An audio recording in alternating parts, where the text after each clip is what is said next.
Hello, everybody, and welcome to the Good in the Head podcast. My name is Pete Jones, and I am Good in the Head. Today, I have a very special guest for you, Coach Michael Taylor. He is someone that I connected with through Instagram, and some of the benefits that have come through connecting with this great man are his posts that he shares, but also some of the content that he gave to me through my website in the form of a written interview.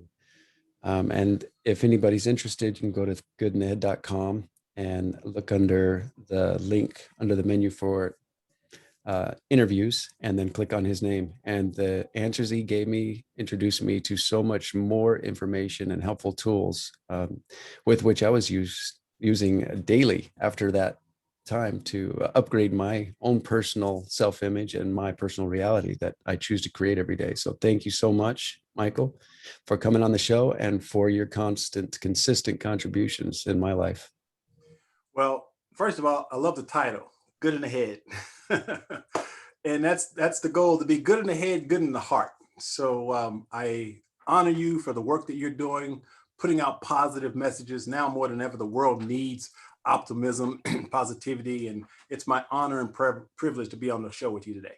Agreed. Very, very thankful to have you here. That's funny that you say that, because I was thinking about where the name Good in the Head came from. And I remember listening to Tony Robbins' content in 2014, when I basically started my entire life over from scratch and began a new creation. And I remember him saying, get out of your head or you're dead. And immediately I had the thought, get good in the head or you're dead. You need to change. And I thought that of myself, and I was like, I'm going to use that someday. And sure enough, it came about. And there's this man I was speaking with recently, and he was explaining the word God, how if you have the word good and you take out one of the O's, it turns into the word God.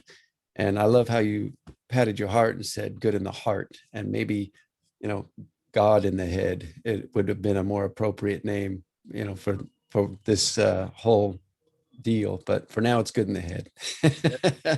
That's awesome.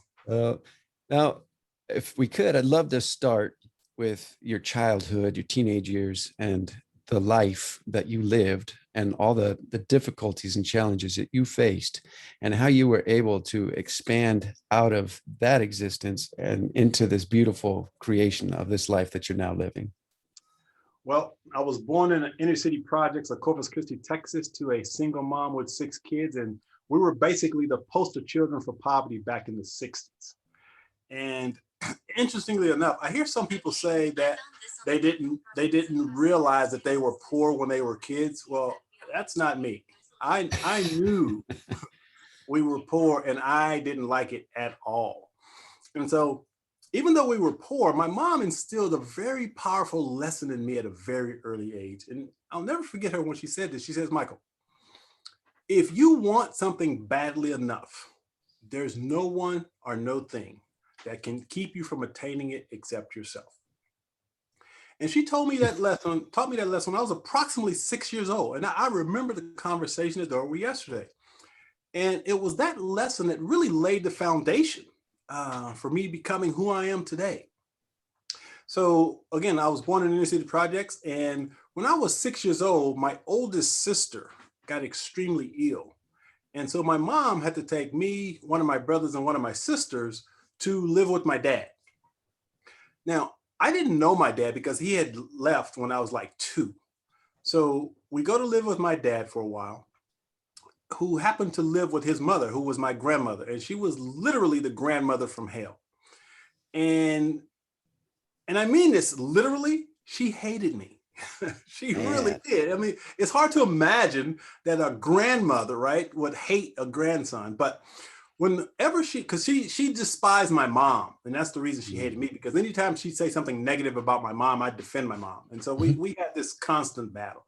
Well, anyway, from age 6 to 13, I was in this literal hell for 7 years. And during that time, I experienced every imaginable type of abuse a child could imagine, a child could experience. So imagine the worst childhood you could imagine and multiply that by 10.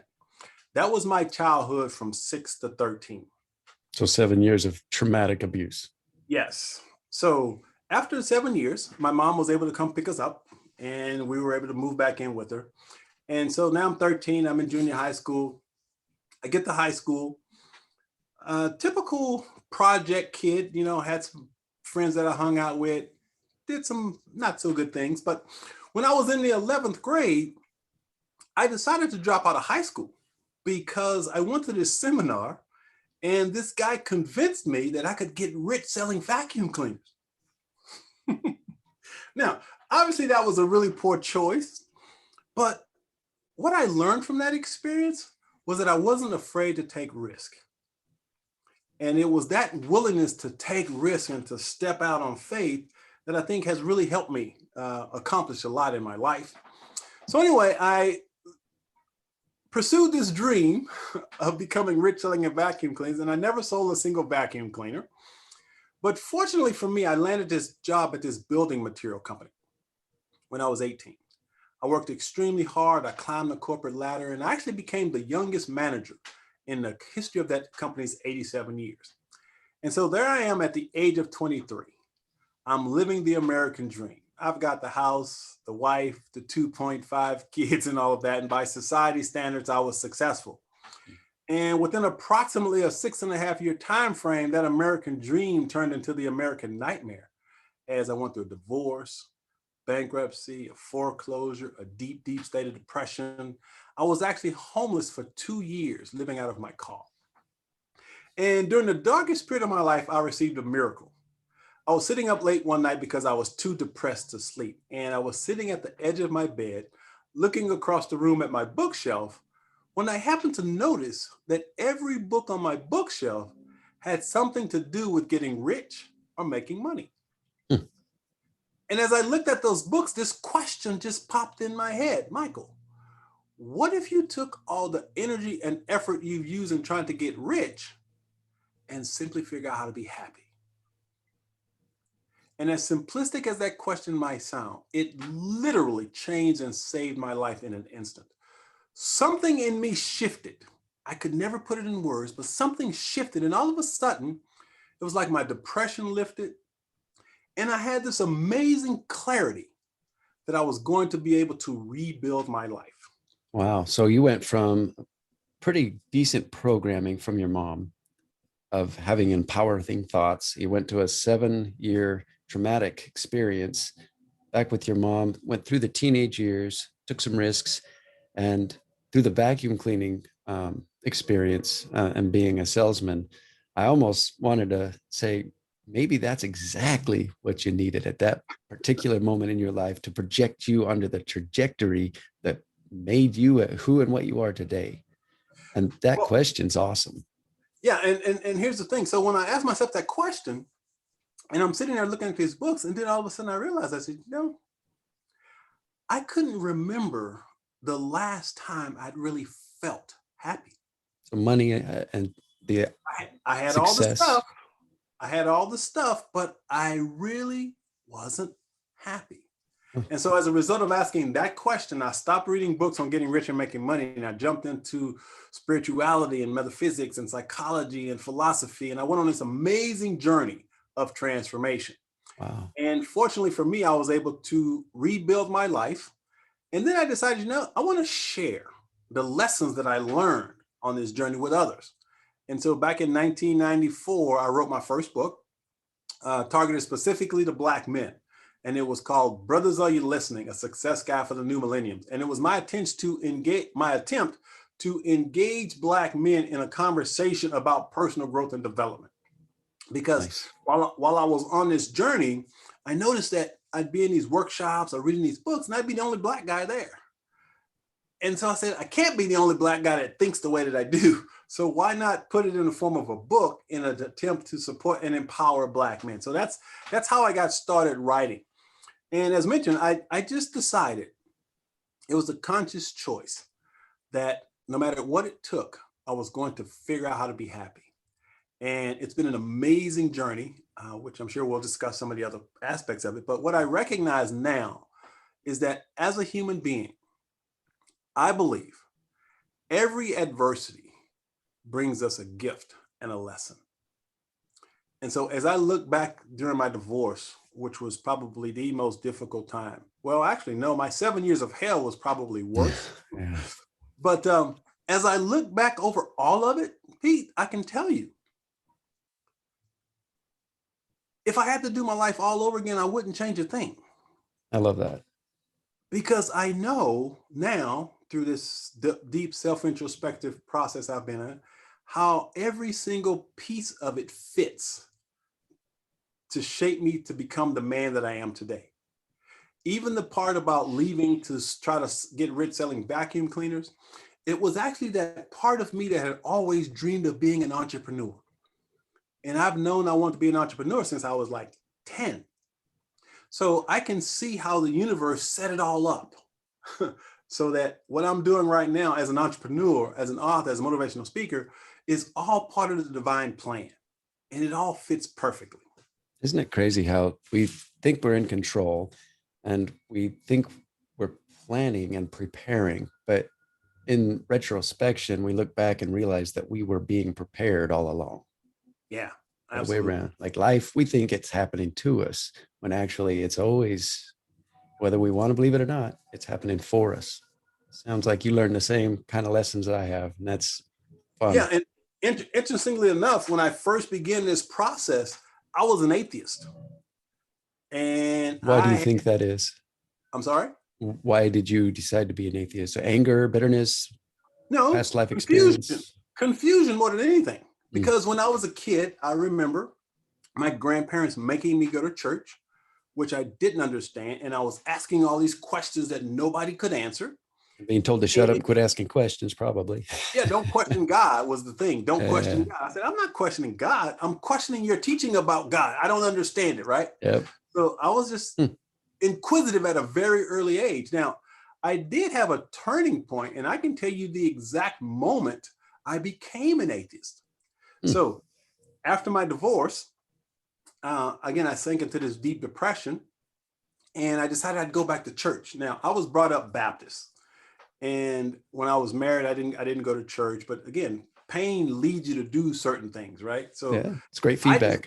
I just needed to alleviate some of that pain. So I decided, okay, let me try this God thing.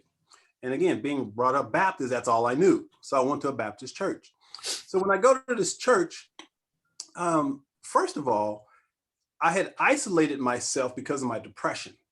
And I knew I needed to not do that. So I wanted to be around people. So going to church was a way of being around people, which I knew I needed. And so I started going to church on a regular basis. And I really enjoyed this particular minister. He was a young guy, very positive, didn't have the same fire and brimstone Baptist teaching that I was accustomed to as a kid that I hated. But I enjoyed going to church. And it just so happens that I was working for that building supply center at the time, and they were building a new church, and I was able to help them build some stuff. And, so I had this sort of networking thing going on, and it was great. But after a couple of months, those same questions that I had as a kid kept popping up. And I remember sitting up late one night because I couldn't sleep, because I was thinking about this whole concept of God. And that was on a Saturday night. And that Sunday, I go to church, and I said, Pastor, after church, I need to talk to you. He said, sure, Michael. So after services and everything, we meet in his office. And I said, Pastor, there's a question I have to ask you. And your answer to this question is going to determine whether or not I stay with your church. And he kind of looked So no at me. pressure. Yeah, he kind of looked at me kind of puzzled, like, what are you talking about? And I said, look, I'm going to pose a hypothetical question to you, and I just want you to give me your answer. So here's a question I posed. I said, now, imagine that there are two people born at exactly the same moment, right? One is born in poverty. The other is born in wealth. So they go through life. The person that's born in poverty, he's what we'd call a bad person. He's not a very good person. The person born in wealth is what we might consider to be a good person. He helps people, homeless people, just a nice guy. Everybody likes him, right? So they go through life. Now, imagine they died at exactly the same moment and they end up at the gates of heaven. Okay. So there they are, two men standing at the gate, and there's God. And he's got his book of life in front of him. And so God calls the guy that was born up in poverty. He says, come on up. You know the drill. So he starts going through his book of life, looking at some of the things this guy has done. And again, they weren't good things. So God looks at the man and says, all right, I'm looking through the book of life. I'm seeing that you've done some not so good things, but I'm a forgiving God. So if you will accept my son, Jesus, as your Lord and Savior, you can come into heaven. So the guy looks at God. He says, God, with all my heart, I'm sorry. I repent of my sins. I accept your son as my Lord and Savior. If you'll let me into heaven, I'll be the model citizen. God says, come on in. So the other guy that's born in wealth, he steps up. God looks through his book of life, and this guy's done all these amazing things. And God says, you know, you've been the pure expression of me. You've loved people and all of that. He says, but of course, before you get into heaven, you got to answer the question. Do you accept my son, Jesus Christ, as your Lord and Savior? And the guy looks at God and says, well, I can't lie because you're God. You know if I lied. But the fact is, I didn't even think you existed. So how could I accept your son as my Lord and Savior? And God looks at him and says, well, I'm sorry to hear that, but you need to go that way because you're going to spend eternity in burning hell. The guy walks off. And so I looked at my minister. I said, now, is that how your God works? And he didn't blink an eye. He said, that's what the Bible says. That's what I believe. And I looked at him and I said, Pastor, I just got to be honest. And actually, frustration and anger kind of came up in me. And I said, look, that is the most idiotic thing I've ever heard in my life. I said, I can't believe you believe that. How could a loving God do so? I said, that makes no sense. And so in that moment, something in me kind of clicked. And I said, I don't buy it. And as a matter of fact, as I was walking away, I said, look, I am willing to risk burning in hell for eternity because I simply don't believe that's how God works. And I walked out. And in that moment, I became an atheist. Interesting. I am with you 100% on everything up until the atheist part. I haven't gone that route in this life experience yet. Don't know if I will or not. I'm open to anything and everything, but I really do believe there is a higher power and a possibility for spirituality without religion. Well, you know, I believe skeptics make the best believers. Because they do a lot of research. They don't just believe. Yeah, because after going through my transformational process, again, in asking myself some deeper questions, because one of the things that I couldn't wrap my mind around was why it was so difficult for religious people to embrace science. Mm-hmm. I couldn't wrap my head around that. I said, but it can coexist. Yeah.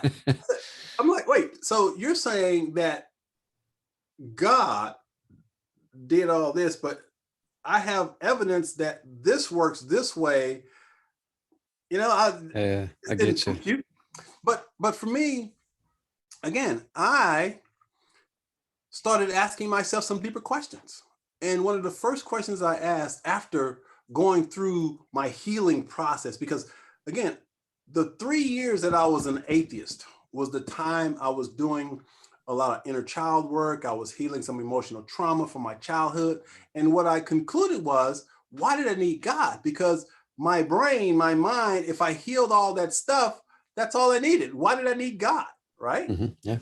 So that was my conclusion. Well, could we pause right there for just a second? Sure. Let's say there are some people listening to this right now that have experienced massive amounts of childhood trauma and have not yet even had the desire to work through that because it's so full of pain and suffering. What are some good sources that you used as tools to start doing that work and ask the right questions and go to the right content to heal? Well, first of all, the 3 most difficult words for any human being to say is, I need help. Why is that? So the first thing we have to be willing to do is to simply acknowledge that we need help, we need support, and know that there's no shame in saying that. As a matter of fact, there's so much strength in our ability to, it takes an incredible amount of courage to say, I need help. So the first place we have to start is there, acknowledging that you can't do it by yourself. You need some support. Now, Together is better. Yeah, for me, it began with my willingness to go to therapy. And it was that experience that really opened the door for me for my transformation. So did the therapist then share with you the tools, the therapist you went to? Sounds like must have been a good one. Did you find out those tools through the therapist? Well, interesting story. So when I went to therapy the first time, first of all, the first therapist I went to, I walked into the office and I was so nervous. I was so scared. I walk in, the secretary kind of looks at me and asks if I needed some help. My denial defense was, no, I'm just looking for some information. I told her, and they says, well, what are you looking for? I said, well, do you have any information on depression? She said, are you depressed? I said, no, I'm just doing some research, basically is what I told her. And so I was so afraid at the beginning to start doing my work. So the first experience I had with therapy didn't work. Me too. It didn't work because I wasn't ready, right? Me too. After that, about a week or so later, I knew I had to try again. So this time I go to a different therapist's office. And same basic thing. I walk in, I'm looking around, they've got all these brochures and stuff, and I'm looking around and the lady asked me if I needed some help. And apparently the receptionist picked up on my nervousness. So she contacted the therapist and the therapist actually walks out and she says, hi, can I help you? And I said, no, I'm just looking for a little information. She says, what do you want? And I said, well, I'm doing a little research on depression. She says, are you depressed? I go, no, I'm just doing a little research. She says, look, I noticed you're a little nervous. She says, why don't we go into my office and let's just talk? Mm-hmm. Okay. So she lovingly embraced me and sort of guided me. And I said, okay, thank goodness. Because I was about to run out of the office. But anyway, I go in her office and we start talking. And my defense mechanism, my denial mechanism was, everything's great. Mm-hmm. Everything's fine. So I'm sitting there and we're talking. And so I start asking her questions like, how long would this take? Or how much does it cost? And so I had all these questions and she was just so awesome. She just saw right through me. And she kind of got me to simmer down. She says, Michael, number one, I can't tell you how long it's going to take because it's all up to you. She says, but the good news is you've taken the first step. And so since you've taken this step, that tells me that you're ready. So if you will simply commit to the process, I can assure you, you can get everything that you're after if you're willing to do that. And so we decided on, like a weekly pay thing or something, and I left, but we didn't do any work, but I had at least broken through the fear of asking for help. So the following week, I go back to her office and she says, okay, Michael, she says, tell me a little bit about your childhood. And so I start sharing some of the things that I went through, especially during those 7 years of hell that I was telling you about. And as I'm sharing these things with her, I've got this huge smile on my face. Is it a genuine smile? No. Okay. Oh, no, it was a denial smile. And she looked at me, she says, Michael, why are you smiling? She said, those things are horrible. No child should have gone through that. Now, my response was, I'm okay. I'm great. She says, Michael, you're not okay. You're not great. And then she said this, Pete. She said, Michael, tell me this. How would you feel if those same things that happened to you happened to your son? Damn. And when she said that, it was like I got out of my head, I got into my heart, and I allowed myself to feel. years and years of repressed pain.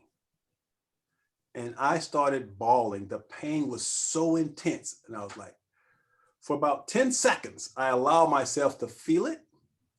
But then I went into my head again and said, wait a minute, what did you just do? How did you do that? And I got mad at her, right? Like, what did you just do? She said, I didn't do anything. And see, that's what denial does to you. It keeps you from feeling. Yeah. And so she sat there and we talked about it, and I allowed myself to kind of feel and get into it. And then the next project was for me to go home and write down everything I could remember about my childhood. Is this where your writing love of writing began? No, not really. No, this was the healing journey. Okay. And so what happened though, is as I was writing out the things that happened to me, for the first time, I allowed myself to start releasing some of that pain. And as a matter of fact, I still have that journal with tear stains all on the pages of me just releasing years and years and years of pain and trauma.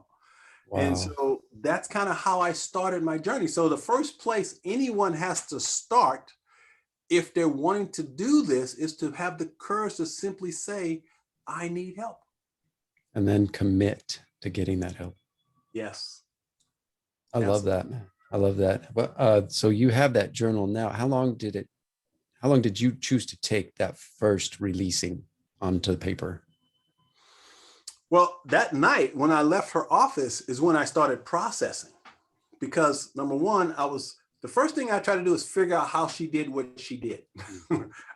I tried to figure out, wait a minute, so my brain, my subconscious mind, I was rationalizing it all in my head.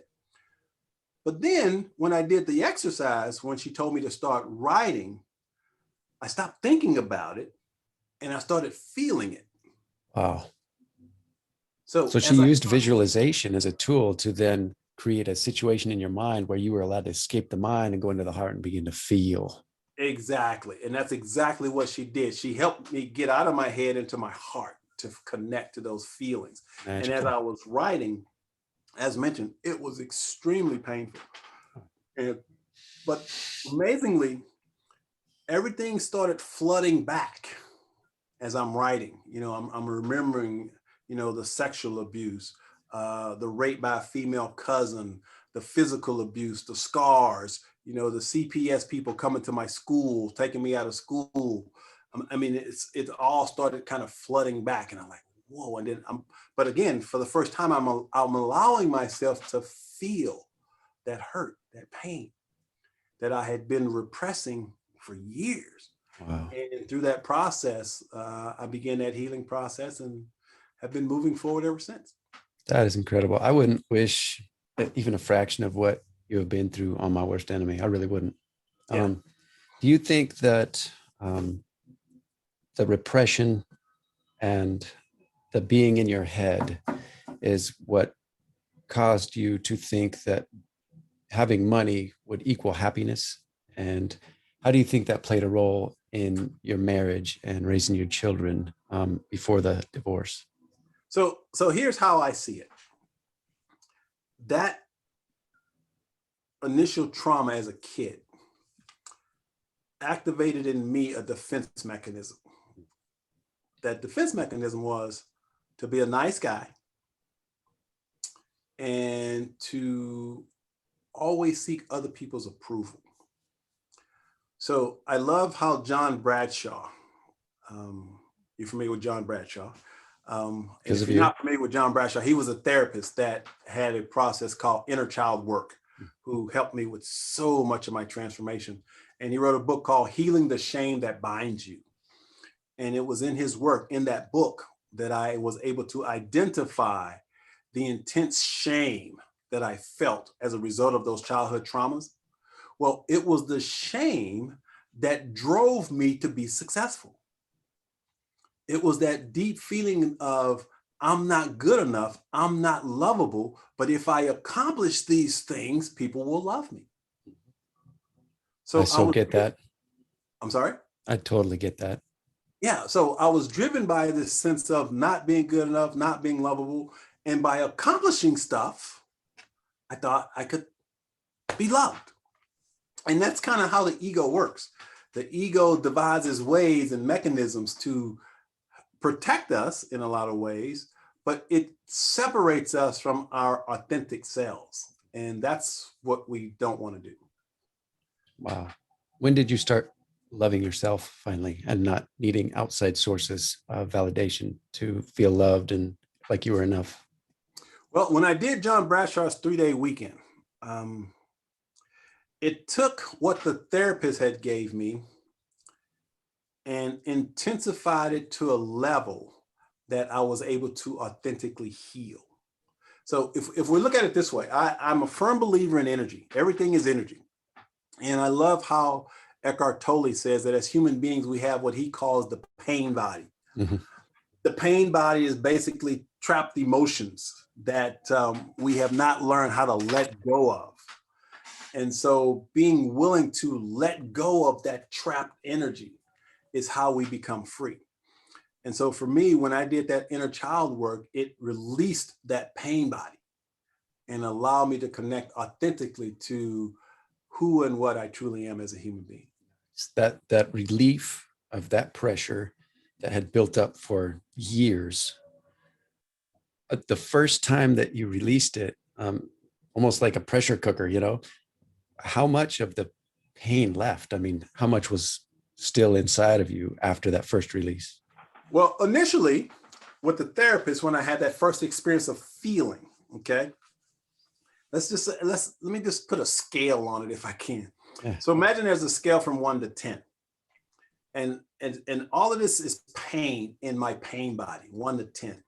So when I did that experience, when I had that experience with the therapist, I'm going to say I went from a 1 in releasing to maybe a 3. Okay.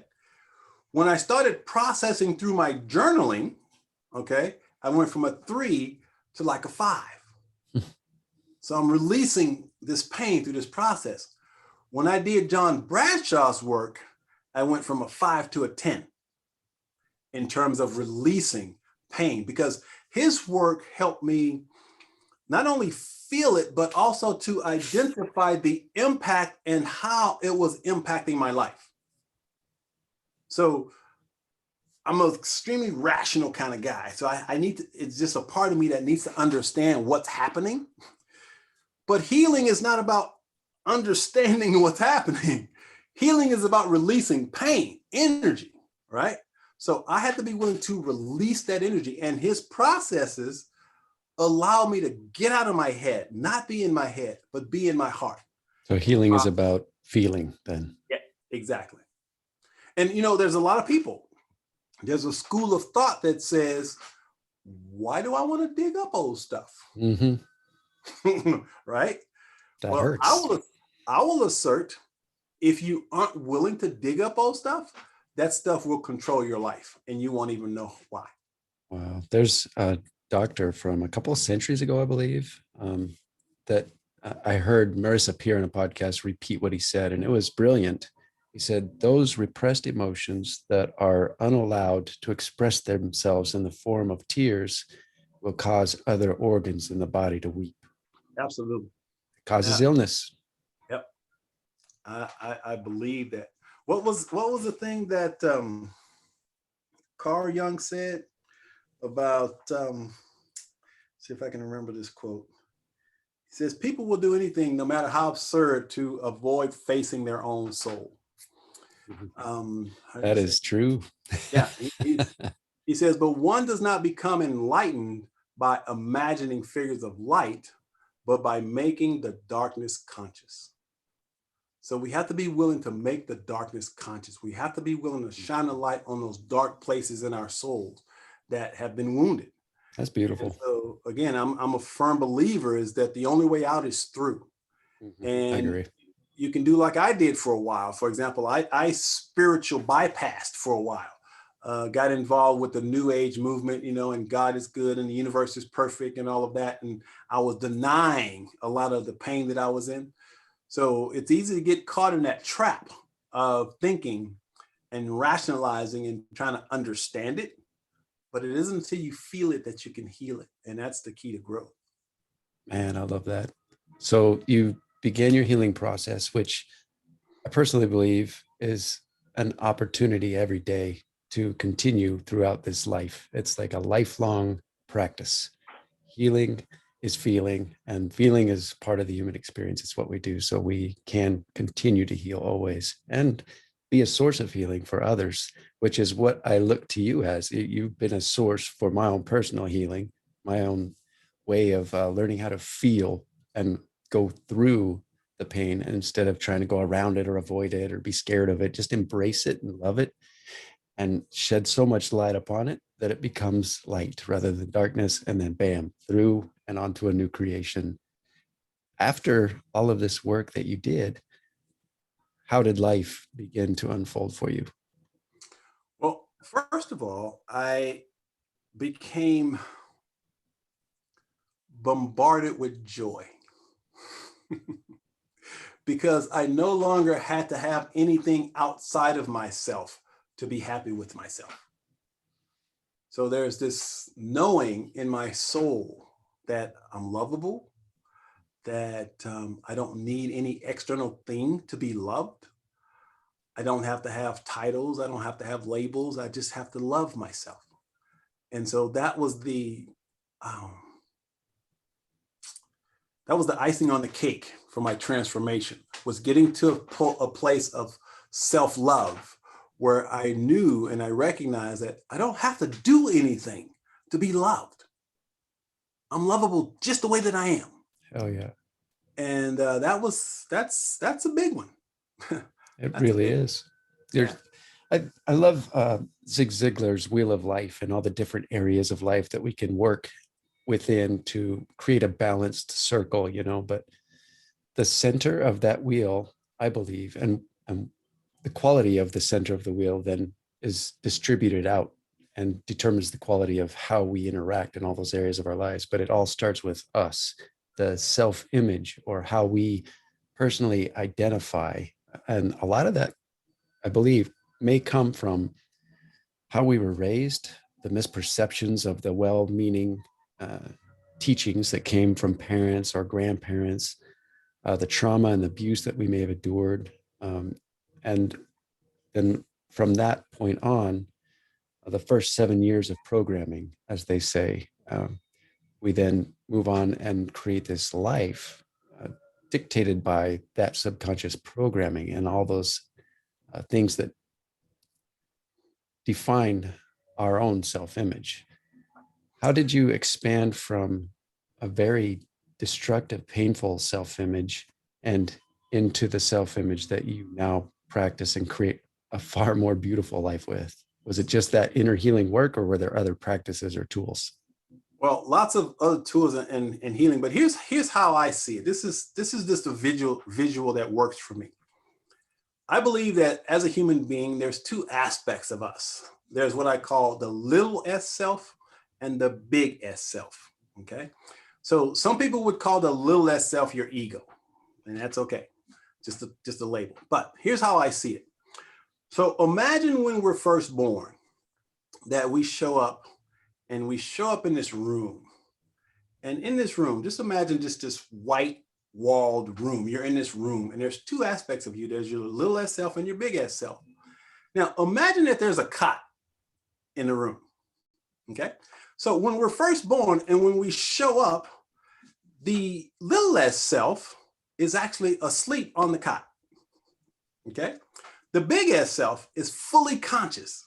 It's just looking around and absorbing information. It's doing what it does as a big S self. When we start experiencing pain and trauma is when the little s self wakes up, because its job, its goal is to protect you.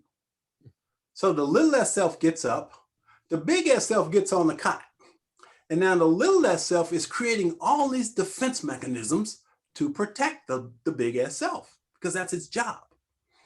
When we start doing this work, we're going to begin by confronting the little s self, understanding it. Now, there's a lot of people that look at the ego as though it is a bad thing. I don't think it's a bad thing. It's just an aspect of you. So if we can embrace the idea that the little s itself's job was to simply protect you, then we can develop an intimacy with it and recognize that it's not bad. As a matter of fact, it's probably what saved us. But as we do our healing work, what we do is we allow that little s self to go back on the cot, and then the big S self can now stand up, and the big S self begins running the show, if you will. We begin operating from that big S self, that divine self. Man, I love So that. this whole process of transformation is about recognizing the two aspects of who we are. Neither one is better than the other. They're just different aspects of us. And recognizing that the little s self has only one job, is to protect you. And that's all it's doing. But it will also keep you trapped if you allow it to. That's why you do the work to let it get back on the cot and let the big S self do what it's supposed to do or is designed to do. Does that make sense? Oh yeah, it totally aligns with my current beliefs, which are always changing. I'm always trying to upgrade every part of that. But I totally think that it's possible that there's a difference between the what we truly are, that divine spark that inhabits this human body, and then the difference between the what that is and the who we identify as while we're operating within these bodies, who we are in this physical realm, you know, for this human experience. Yeah, and that's why I love, you know, one of my mentors is Wayne Dyer, who I've followed for years and years and years. Love him. He Didn't said you say something you met him at one point or went to a seminar? a couple of times, actually. Wow. Yeah, I got an autographed copy of a book from him. I even got to embrace him a couple of times. I love the guy. But you know, he said that, you know, we are not human beings having a spiritual experience. We're spiritual beings having a human experience. And if you can wrap your head around that, it changes everything, because you can see life through a different lens. You know, it changes your perspective. Oh, wait a minute. Okay, I can look at it as though there's divinity in everything. I can see the world differently if I'm willing to embrace that idea. Now, I personally believe that is a literal statement. We are spiritual beings. The aspect of us is connected to and is an expression of divinity. That's what we are. But we can't go there unless we're willing to put that little s self to sleep so that we can access that divinity. I love that. And as we do the work, we can expand out of the little self and be more of what we actually are, and create from a place of love and light rather than fear and repression. Right. And the little s self never goes away. It's a part of you. It's an aspect of you. So again, I think some people say, well, I want to transcend my ego so that, you know, the ego doesn't go anywhere. You just learn how not to pay attention to it. Interesting. My dad, I was talking with him months ago, and I was telling him, man, Dad, I'm doing all this personal development work, all this inner work, and I'm really trying to transcend this issue that I sometimes have of explosive anger, you know? And he says, whoa, whoa, whoa. Why would you want to transcend that? That's useful. Just pack it away until it's needed, until it's absolutely necessary, and then use it to protect the ones you love and do the right things with it. That's energy. It's usable energy. And I was like, oh, okay, I get it. Yeah. Love all of That's who it. we are, right? Yep. That is incredible. So, hey, I want to share another metaphor for you. I love metaphors. And me too. So, you like Star Trek, the movie Star Trek? I do. The old series, yeah. Remember the old Star Trek movies? Oh, yeah. So here's another way to look at how we deal with pain. So you've got, you know, the USS Enterprise, right? It's a ship. Then you got the Klingons, which are the bad guys, right? So if we're the USS Enterprise, okay, we're a ship and we're going through space or whatever, you got the Klingons. Now, when the Klingons start firing missiles at us, what do? We put up the force field, right, to protect us. So as the Klingons are bombarding us, we've got this force field which is protecting us. It takes an incredible amount of energy to keep that shield up, right, to protect us. Now, when the Klingon ship leaves, we let the shield down. okay? Because there's no threat, right? We let the shield down. The problem is when we experience pain as human beings, we create these shields. It takes a lot of energy to keep those shields up. Unfortunately, even when there's not a threat, we have these shields up and it's draining. It literally eats inside of you because you've got these defense mechanisms that you started when you were a kid that you think you're protecting yourself from all the external things, and it saps you. It drains you. So when you start doing your healing work, what you recognize is if there's a threat, yes, shields come up. But when the threat's gone, shields go down. I conserve energy. Where do you then focus that energy instead of creating that force field or that shield? Where can that energy go? Yeah, you can use that energy to take you different places faster. Right? That's such a great metaphor. I love that one. I'm a big Star Trek guy. And if you can see in the back, see, I'm a big Star Wars fan too. See my Yoda guy in the back. I got so many friends are huge Yoda fans. My sister is all about Yoda. I always send her Yoda stuff. Love it. Quite a while ago, it was last year, I sort of received an intuitive message or download from the universe. It sounds weird, but that's what happened. And the message was, because of my current programming at that time, was no judgment, no criticism, let go and let be, just be the observer, love yourself and everything and everyone exactly as it is and view it as perfect so that you can accept it. It's all in alignment with what needs to be in order for things to unfold perfectly. Quit trying to be in control. And that shifted my mind and had to become a daily practice because I was raised in a very religious setting as well. And I never questioned authority. I never learned to think for myself. And I would never question anyone or anything. I just swallowed it all and believed it all and became incredibly judgmental and critical of myself, especially. But then that mirrored out towards others. And I think it was Ralph Waldo Emerson that said, how we view ourselves and the world in general is actually a confession of character. And that I love the quote because it then makes you look inward and be like, oh, okay, well, how am I seeing things? How am I talking about people? How am I thinking about others? And then I can look inward and be like, oh, that's how I view myself. So what are some upgrading tools that you've come across in your work, in your lifetime, your reading, your writing, that people can use right now in real time to begin upgrading their own personal self-image and start that healing?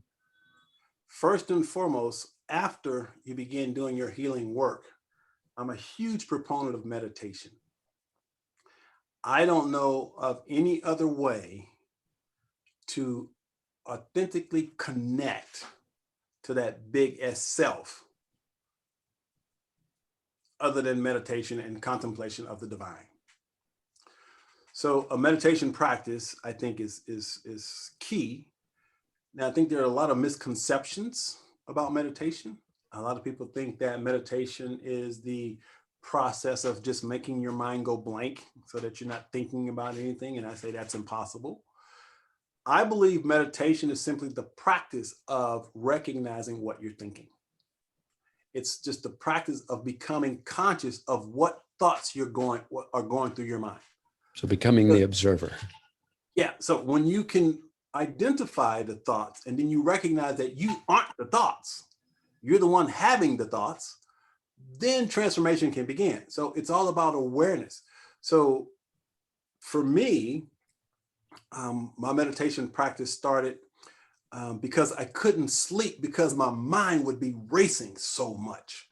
I remember writing in my journal one night, it said, I wish I could turn my mind off because I would get these migraine type headaches because my mind would just be going all over the place. And so I began, first of all, and this was before I got spiritual. I started listening to audio tapes of ocean waves because I love the sound of the ocean. And those ocean waves, when I started listening to those ocean waves, it helped me relax. It helped me sort of slow all that chatter down. And this was, again, before I became spiritual or got into any of this metaphysics. It was more just a way for me to kind of relax. So as I moved to the spiritual way of seeing the world, I began recognizing that the connection to the divine happens through the mind. And the only way to access the mind is through meditation. It is through the process of being aware, because everything is connected to everything else, but it's all connected to mind. It is that aspect of us that's connected to consciousness. Consciousness is all of it. And when we connect to all of it, then we have access to the infinite. And that's my goal, is to constantly access the infinite, constantly access my divinity. So starting with meditation, first beginning the healing process, creating a meditation practice. And then the third thing that I advocate a lot for is simply writing gratitude lists. I can't tell you how much just write. I did this, God, this has been 20 years ago, I think, and I don't remember who taught me, where I got it from, but they said every day, write down 10 things you're grateful for. Just every day, just write down 10 things that you're grateful for. And it was when I was, really getting into this whole metaphysical thing. But I remember I thought, that's okay, that's doable. And so for about 4 years, I didn't miss a single day of 10 things every day to be grateful for, writing down 10 things every day for being grateful. And what sort of a shift did that result in? Well, more things to be grateful for started showing up. Oh, interesting how that works. I think that's how the universe works. And so by focusing my attention on that which I was grateful for, I've always been an optimistic type person. And I think a lot of that is my mom passed the optimism gene to me or something, I don't know. But when I started this gratitude list, once again, it's really about the feeling, because we live in a vibrational universe. And gratitude creates a vibration. It's an energy, it's a feeling. And as I engage in this work and this gratitude thing, it's amazing how the pieces of my life just started falling into place. Little things, like I said, let's see, I've been married 20 years. So actually it's been longer than that. So that's been like 25 years ago. Yeah, that's like 20, because that was before I got married. And again, I was growing and learning and getting involved. And that's when I started that list. So that's been about 25 years ago that I would do that. And my gratitude list is what attracted the perfect woman into my life. Because wow. I set an intention that I was going to find my soulmate. And I wrote this thing, what my soulmate would be like. And I was single and celibate for 5 years and without no relationship, because I was doing my work and healing. But then when I started this gratitude list, I started setting an intention to attracting the perfect person for me into my life. And it took a while, but I found her. And we've been blissfully married now for 19 years, just the other day. Yeah, you just had an anniversary, didn't you? Happy anniversary. Thank you. Thank you. My story, after I began my life completely over with a blank slate in 2014, is incredibly similar to your experience that you just shared. Started with gratitude, made some lists, set an intention, became more clear on exactly what I wanted to create. And then I was able to set about consistently creating that gratitude practice every day, reprogramming my mind, restructuring my actual brain chemically and hormonally and at a neurological level, in order to then up level and upgrade continuously until I literally feel like I attracted the perfect woman into my life. And I call her my little guru. She's just incredible. She mirrors me when I'm angry, throws it back at me, and blesses me to realize, oh, still have work to do. There you go. Always will. And with that being said, I'll add one more piece to this, and that is learning to trust that still small voice within you. Intuition, huge. So you can call it intuition, you can call it whatever, but there's a small voice that will guide you to where you need to go next. If you will simply allow yourself to listen to hear, and to heed that which it is telling you. Yes. Because I will assert that I believe when we learn to listen to that voice, it is the voice of the big S self. And the big S's self's job is to help you become the grandest version of the greatest vision you hold for yourself as a human being. That's what it wants you to do. And when you start listening to that voice, then what will happen is all these amazing synchronicities will begin to start happening. And you won't be able to understand it or explain it, but little things, a voice will say something to you, you'll read an article, you'll hear a song, you'll watch a movie, and all of a sudden, boom, you'll have these epiphanies like, oh shit, I see how that's connected to this. I see, oh my gosh, this is awesome. When we learn to listen to, and that's why meditation is so important, you can't hear that still small voice in your head if you're listening to all that other chatter. So learn to quiet that chatter, then you will hear. I wrote a piece once and it said, when you learn to quiet the noise of your mind and listen to the voice of your heart, then you will hear the message of your soul. So you gotta, when you learn to quiet the noise of your mind and then pay attention to the voice of your heart, then you will hear the voice of your soul. So you have to be willing to go deep. You have to be willing to connect to your soul, the essence of who and what you are. And that, in my opinion, is the big S self. I agree with that. That totally aligns with everything that I've been thinking and believing and recreating in my own mind and in my personal reality. And that is what I was talking about last year when I got that message: no judgment, no criticism, let go and let be, be the observer, love all that is perfectly just as it is, and especially ourselves, right?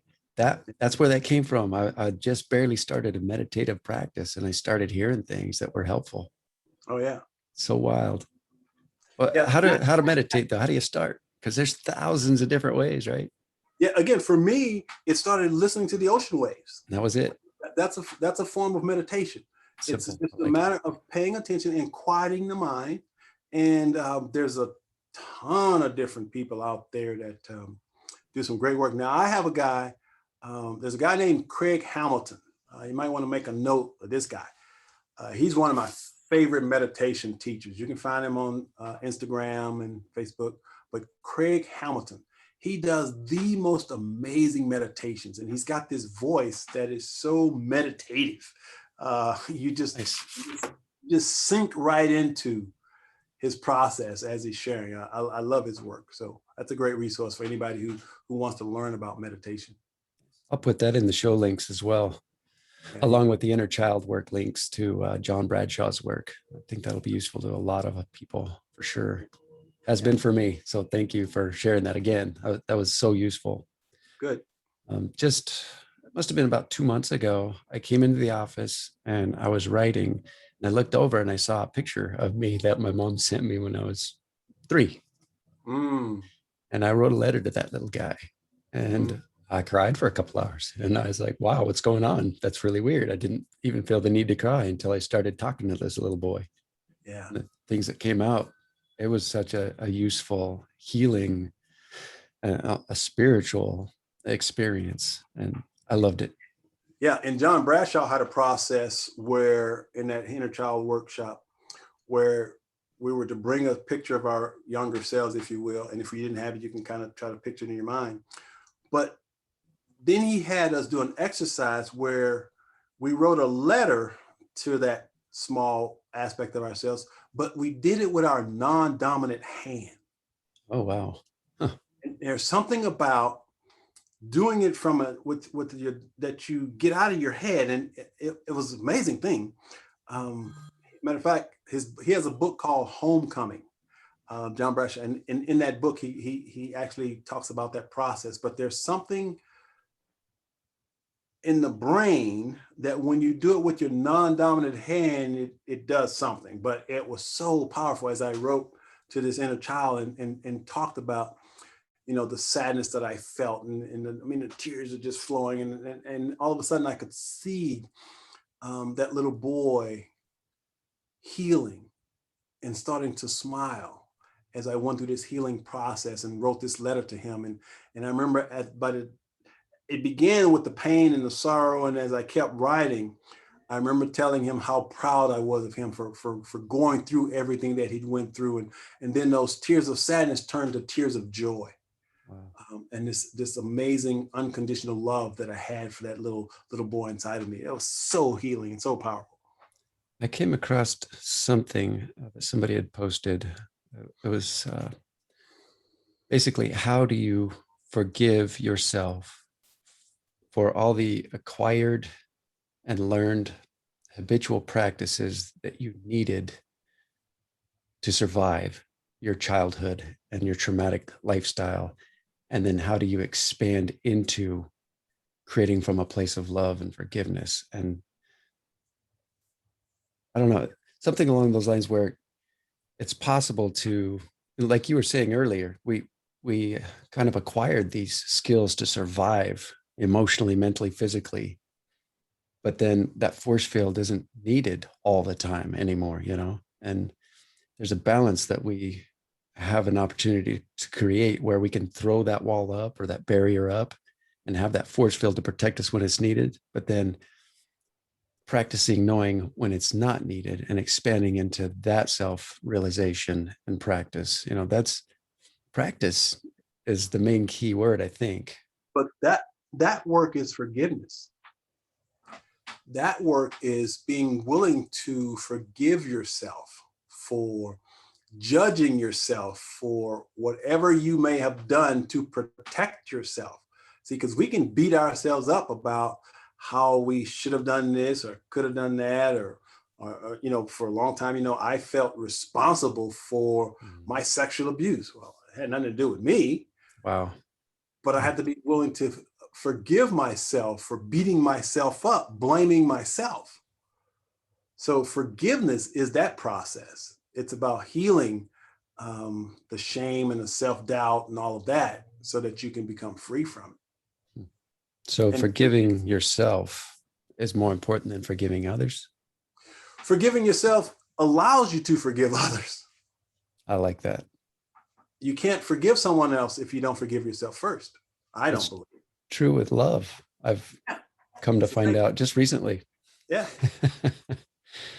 Isn't it crazy? I mean, here I am almost 50, and I'm finally waking up to some things that are useful, like self-appreciation, self-acceptance, self-love, self-healing.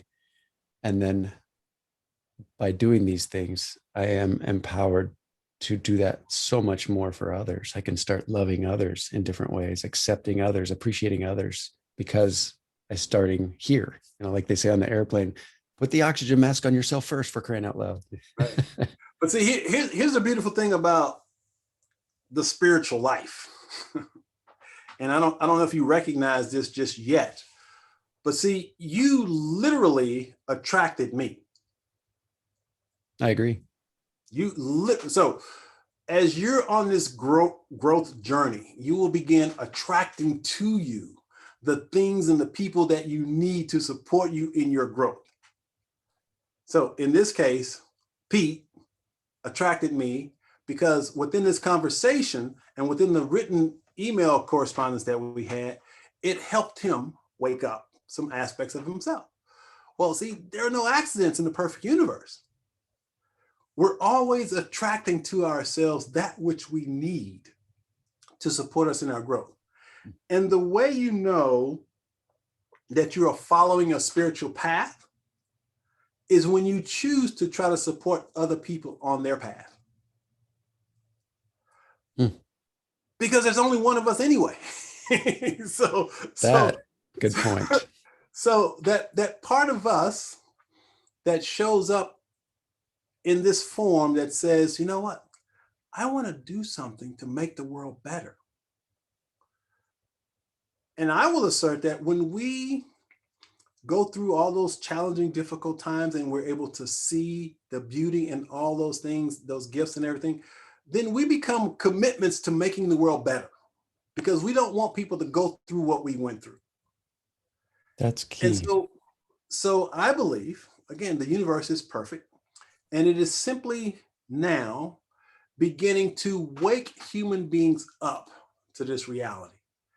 Because I'm an optimist. As a matter of fact, I like to consider myself an irrepressible optimist, because I believe in consciousness. I believe in divine intelligence. I believe God, spirit, universe, whatever you want to call it, is absolutely perfect. It knows exactly what it's doing. It's not going to allow human beings to destroy what it created. And it is simply waiting for us to develop an intimacy and a connection with it so that we can support and help it create heaven on earth. That's our goal. That's how I see it. That's a beautiful way to see it.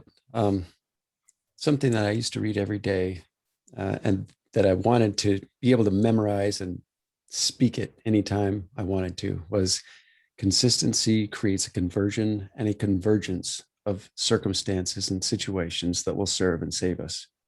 Mm-hmm. And that consistent practices, there are certain things that if we do them, like listening to our intuition, meditating and reconnecting with source on a daily basis, and remembering what we really are while we're going through this life, identifying as a who in a human body, doing inner child work.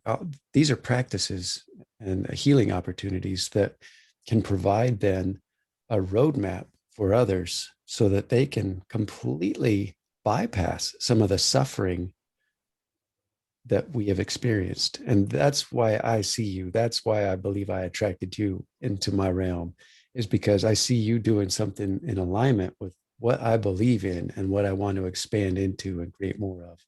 More love, more beauty, more light, more vibrational energies of creation of good things. And eventually maybe we can start working together as a collective whole, or as one inside, to then tip the balance of the universe's scales away from fear and darkness and more into love and light. Yeah.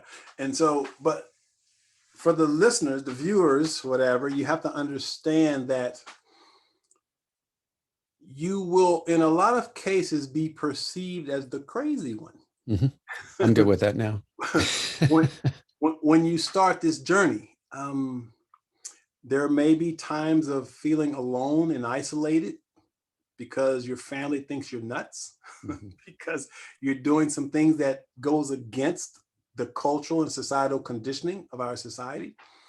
So I'm reminded of what Apple Computers said about the crazy ones. Remember that quote? It says, "Here's to the crazy ones, the misfits, the rebels, the troublemakers, the round pegs in the square holes, the ones who see things differently. They aren't fond of rules, and they have no respect for the status quo. You can quote them, disagree with them, glorify or vilify them, but the one thing you can't do is ignore them, because they change things. They push the human race forward. And while some may see them as the crazy ones, we see genius, because the people who are crazy enough to believe they can change the world are the ones who do." You're one of those. Definitely one of those. I love crazy people. The first time I saw that video online, it brought me to tears. Huh. Was it Steve Jobs, or who was that? It was part of the Apple commercial. And I don't think Steve Jobs actually wrote it. Somebody else wrote it for him, but he quoted it in one of the Apple commercials. I love that. It touched me so deeply. I literally was brought to tears, because I said, that's how I feel, especially as a guy who happens to be Black, because there are so few, I talk about very few people doing the spiritual work, but Black folks in general, collectively, are less likely, in my judgment, to engage in these woo-woo conversations, because we're more traditional in thinking, more religious versus spiritual. So yeah, I've always felt kind of like the crazy one. Interesting. Wow. Well, thank you for being crazy and being authentically you. That's the only way I can be. Shine that light. It's helping. You're crazy enough to create ripple effects that are going out there relentlessly and affecting the lives of so many others. I'd love to get to the work that you now do that is so empowering for others, the books you've written, any online classes you may be presenting with, or different things that people can connect with you on a personal level with. Well, what I have come to understand is my passion is writing and speaking. I love writing books. I love being on stage, just sharing with people and spreading optimism and hope for the world. That's what lights me up. So if you go to coachmichaeltaylor.com, you can access pretty much all of my stuff from there, all the books that I've written, online courses, pretty much anything. I'm also really passionate about entrepreneurship because it is my belief that entrepreneurs are the key to changing the world. And we sometimes, politicians demonize capitalism as though it were a bad thing. Mm-hmm. And I say absolutely not. The problem has never been capitalism. The problem in too many cases is capitalists who are closed-minded and greedy and only thinking about the bottom line. But I believe what's happening is more and more entrepreneurs are becoming what some people call heart-centered businesses, where they're starting companies with the sole intention of figuring out a way to make the world a better place. And so I actually wrote a book called The New Face of Entrepreneurship, where I talk about how entrepreneurs can do just that, create companies that change the world, that put making a difference ahead of making a profit. But again, at the same time, there's nothing wrong with making a profit. That's why you start a business in the first place. But if we can get entrepreneurs to shift their attention away from just making a profit, but by making a difference, then we can change the world. And I have a great resource for anyone who has an interest in entrepreneurship from a spiritual perspective. And you can find it at joypassionprofit.com. Love that. I can't remember who it was right now, but they were saying, we all need a passion project. Yes. And I've got a job, but connecting with people like you and creating a platform to sort of get as many people as I can introduced to you and your work and sort of funnel them in your direction is what lights me up. That's my passion project. And being able to come across you has been a blessing for me. Here's something that'll blow you away. I have a job too. This is my passion project. Writing and speaking is something I do, which started off as a hobby, which is now I'm converting it into a vocation. But I have a 9-to-5 that I go to pretty much 5 days a week. But at the same time, I still write, I still speak, and I'm moving towards fulfilling my goal and my dreams and my passions because it's what drives me. That's inspiring for me. And I know it will be for so many others. Is there anything that we haven't covered that you wanted to share in general with the listeners or viewers? Well, my closing thought would be, become an optimist. Don't buy into mainstream media. Recognize that you have access to this divine intelligence that moves and lives and have its being in you as you, if you're willing to tap into it. I'm living proof of what's possible. You can overcome any obstacle, any adversity in your life if you're willing to focus your attention on becoming the grandest version of yourself. Will it be easy? No, but that's the beauty of it. Because what happens is when you begin this journey and this process, it's, if you think about, like they say, a chunk of coal, how does a chunk of coal become a diamond? It's time and it's pressure. Time and pressure will shape you and shift you to become that diamond you were meant to be. So be an optimist, be optimistic, move one step at a time in the direction of your dreams.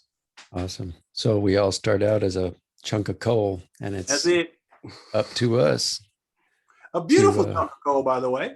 Yes, it's sir. A beautiful chunk of coal.